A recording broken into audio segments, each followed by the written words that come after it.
ọ̀rọ̀ yìí padà di wàhálà àwọn tó gbowó lọ́wọ́ àwọn Fúlàní bandits ìyẹn lórí ẹ̀rọ ayélujára TikTok ọ̀rọ̀ ti padà di gòbé o ẹ̀sùn mọ́ bí o kódà wọ́n ti fa gbùrù ti fa gbó báyìí wọ́n ní bá a wí fọ́mẹni a gbọ́ bá a sọ̀rọ̀ fọ́mẹni a gbà yẹn èèyàn kí ló ṣẹlẹ̀ gangan nù fọ́nrán yìí ẹ̀sùn mọ́ bí ẹ wá gbọ́ ẹ wá nǹkan fìdílé tó bá jẹ́ ìgbà kọ́kọ́ yín lè tẹ bá ìkànnì pàdé lórí ìkànnì Kó Lè Jẹ̀sà akin káàbọ̀ sórí ìkànnì wa bẹ́ẹ̀ ṣe ń wọlé ẹ bá wa tẹ subscribe button yín níbi subscribe button ẹ rí kíní kan bí aago báyìí ẹ tẹ̀ ó làwọn olóyìnbó ń pè ní notification bell òun náà ni ó tún máa ta ń lólobó lóòrèkóòrè bá a bá ṣe mú fúnra wá sórí ìkànnì wa subscribe button tẹ́ẹ̀tẹ̀ n ò já in lówó tọ́ bẹ́ẹ̀ sì ń bá wa wo fúnra wa tẹ́ ń bá wa láìkẹ̀ pàápàá jùlọ tẹ́ tó ń kọ́mẹ̀ntì tẹ́ tó ń tẹ subscribe button yín tẹ́yìn náà bá dáwọ́ yín lé òrèrè báyìí la máa dá sí.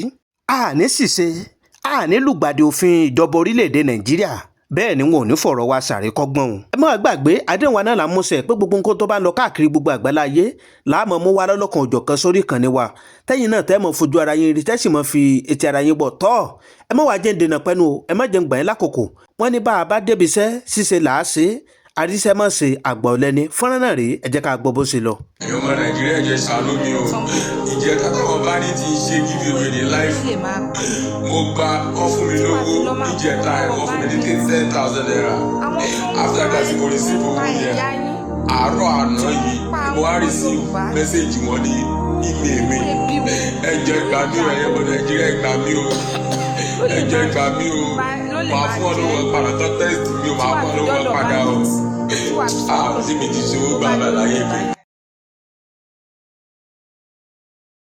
ìkan lára àwọn tí ó gba giveaway lọ́wọ́ àwọn bandit ìyẹn lórí TikTok ní 3 days ago ìkan lára wọn lẹ̀ ń wò yìí 3 days ago a rí àwọn bandit tí wọ́n ṣe live show wọ́n á ní ẹni tó bá ti nídìí owó kó drop account number o a rí ọ̀pọ̀lọpọ̀ àwọn èèyàn tí wọ́n drop account number oríṣiríṣi Opay PayPal ni wọ́n drop ní ìyẹn lórí TikTok lára wọn rèé ó gba 100,000 lóòótọ́ ẹ̀yin tèmi ṣùgbọ́n ó ti gbowó wàhálà ẹja gbọ́ nǹkan tó sọ. gbogbo ibikíbi tẹ́ bá ti wò mí mo ní kí n wá fi àsìkò yìí jẹ́wọ́ fún yín ni so lóòótọ́ àwọn bandit èmi náà mo come across orí FIP mi wọ́n wà lórí life ní àná yẹn jẹ́ on the 6th àti wà lọ́sí 7 báyìí so wọ́n ṣe live wọ́n fẹ́ẹ́ dín kó yé wa pé àwọn máa fún ẹni tó bá ti fọ́lọ̀ àwọn a máa fún ní owó so èmi náà dẹ̀ fọ́lọ̀ wọn wà láàrin àwọn tí ó fọ́lọ̀ àwọn bandit ni wípé àwọn òbí ya pẹ́ nìyẹn kàn tó láti cash fund gbà orí tó ṣẹlẹ̀ yín tó kù ọmọ ìdí náà tiẹ̀ ní young boy ẹ wo so mo ìgbóhùn yẹn tó báyìí ní ìmẹ̀lí wọlé ẹjọ́ ọmọ Nàìjíríà ẹjọ́ ìṣàánú wa ọdún mílíọ̀nù ní kí n mú wa o ọdún mílíọ̀nù ní kí n mú wa báyìí o ẹjọ́ ìṣàánú mi o èmi náà gbowó mo wà ní life lánàá yẹn o ẹjọ́ ìṣàánú mi o 100,000 náà fún mi o mo ti gbowó yẹn báyìí direct báyìí ni mo rí email direct báyìí padà.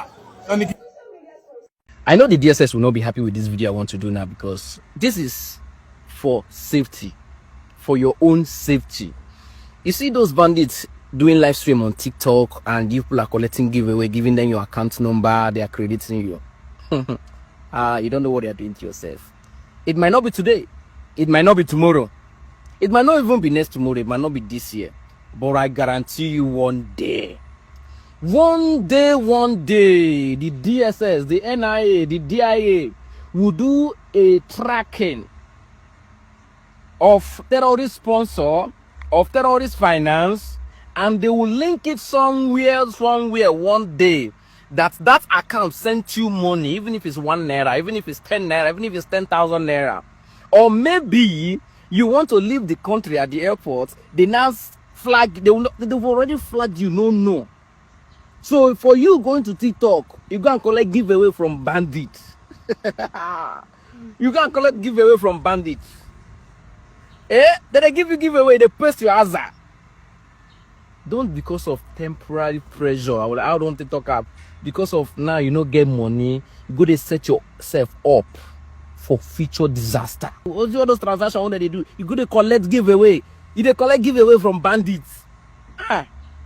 But what I'm trying to tell you is that avoid anything that will make you Either you are calling bandit or they are calling you or you are collecting giveaway. You see all those things people are doing online. Bandit go post their account number, phone number on TikTok. You go they call them. You don't like your freedom. Hey, Jesus is Lord. Then they do giveaway. You go to collect giveaway. You don't like your freedom. You know. Hey. If I say. Anyway, to the DSS. I'm just educating Nigerians, so I'm not leaking on a secret, but I'm just educating them, telling them what not to do because it is wrong. Because una no go tell them now, the DSS una no go tell them now that it is wrong until they enter the wahala. Thank you, Nigerians.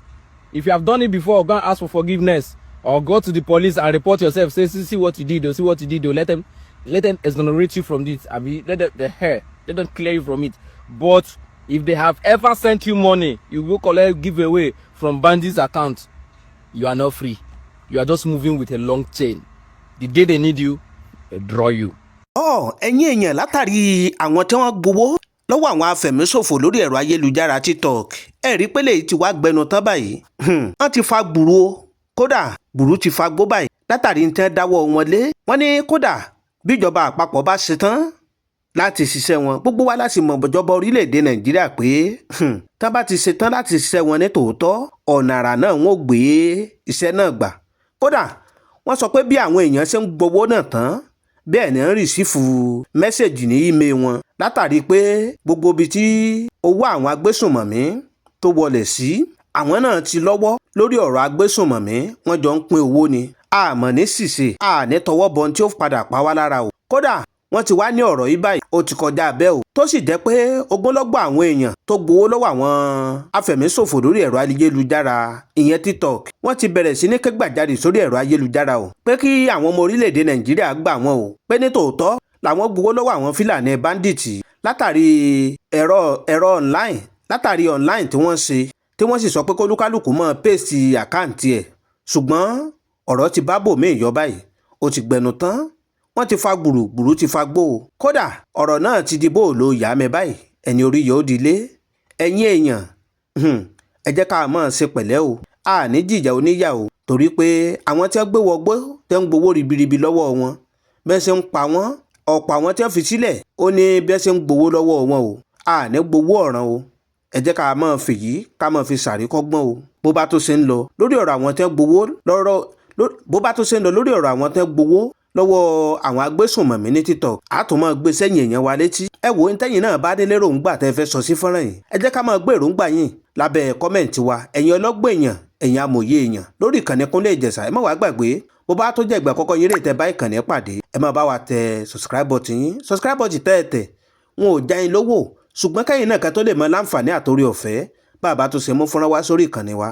A fi àkókò yìí dúpẹ́ lọ́wọ́ gbogbo ẹ̀yin olólùfẹ́ Kúnlé Ìjẹ̀ṣà káàkiri gbogbo àgbálá ayé bí tẹ́ ti láǹfààní àtòrí ọ̀fẹ́ tẹ́ ti ń gbọ́ wá tẹ́ ti ń wò wá lágbọ́dọ̀ Ọlọ́run Elédùmarè ojú tẹ́ fi ń wò wá ojú náà ò ní fọ́ etí tẹ́ fi ń gbọ́ etí náà ò ní di. Ohun rere létí gbogbo wa mọ̀ gbọ́ o tọ́ ibi táwa fi àdàgbẹ́ tó sọlẹ̀ sí rè bó bá tó ṣe ń lọ lórí ọ̀rọ̀ àwọn tẹ́ gbowó lọ́wọ́ àwọn agbésùnmọ̀mí lórí ẹ̀rọ ayélujára TikTok àtùmọ̀ ọmọ wa lọ́lọ́kan òjọ̀kan sórí ìkànnì wa. Ẹ wò ó àdúrà wa sí gbogbo ẹ̀yin olólùfẹ́ wa ni pé ntẹ́yìn náà bá dáwọ́ yín lé ohun rere báyìí la máa já sí ire báyìí lójú owó rí ire lójú ọlá rí ire lójú gbogbo wa mọ̀ rí o ìpàdé wa bí oyin ó dàbọ̀.